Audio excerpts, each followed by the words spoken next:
അങ്ങനെ Malayalam big boss season 7 ഇന്ന് ശോഭയും Shiyas കരീമും food കഴിച്ചുകൊണ്ടിരിക്കുന്ന സമയത്ത് ഇതാരാ ഉണ്ടാക്കിയത്, ഇതിൻ്റെ ടേസ്റ്റ് ഒന്ന് നിങ്ങൾ നോക്കിക്കേ എന്ന് പറഞ്ഞ് ഒനിലിന് ശോഭ വാരി കൊടുക്കുന്നുണ്ട്. അതേപോലെ തന്നെ ആ സമയത്ത് അനുമോൾ പറയുന്നുണ്ട് എന്താ ഉപ്പ് കൂടിയെന്ന് ചോദിക്കുമ്പോൾ അനുമോൾക്കും വാരി കൊടുക്കുന്നുണ്ട്. അപ്പോഴേക്കും റെനയ്ക്കും വാരി കൊടുക്കുന്നുണ്ട്. പിന്നെ നമ്മുടെ ബിന്നിക്കും ടേസ്റ്റ് വെക്കാൻ വേണ്ടി കൊടുക്കുന്നുണ്ട്. ഉപ്പ് കൂടിയെന്ന് അനുമോൾ പറയുകയും ചെയ്യുന്നുണ്ട്.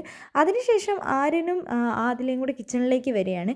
ഞങ്ങൾ ഞങ്ങളുടെ ഇവിടുത്തെ ഓണറിൻ്റെ മോൾക്ക് ഭക്ഷണം കഴിക്കാൻ വേണമെന്ന് പറയുന്നുണ്ട്. അപ്പോഴേക്കും ലക്ഷ്മി വന്നിട്ട് പറയുന്നുണ്ട് ഇവിടെ സ്പെഷ്യൽ ഫുഡ് ആർക്കും കൊടുക്കാൻ പറ്റില്ല. അപ്പോഴേക്കും ഷിയാസ് കരീം അതിൽ ഇടപെടുന്നുണ്ട്. ഷിയാസ് പറയുന്നുണ്ട് ഞങ്ങൾക്ക് കുഴപ്പമൊന്നുമില്ലയെന്ന്. അപ്പോൾ ആദിൽ ചോദിക്കുന്നുണ്ട് ഞങ്ങൾ നിങ്ങളുടെ ഫുഡ് കഴിച്ചോട്ടെ, ഗസ്റ്റിൻ്റെ ഫുഡ് ഞങ്ങൾ 2 ബ്രെഡ് എടുത്തോട്ടെ എന്ന് ചോദിക്കുന്നുണ്ട്. അപ്പോൾ ഷിയാസ് പറയുന്നുണ്ട് ആ എടുത്തു എന്ന് പറയുന്നുണ്ട്.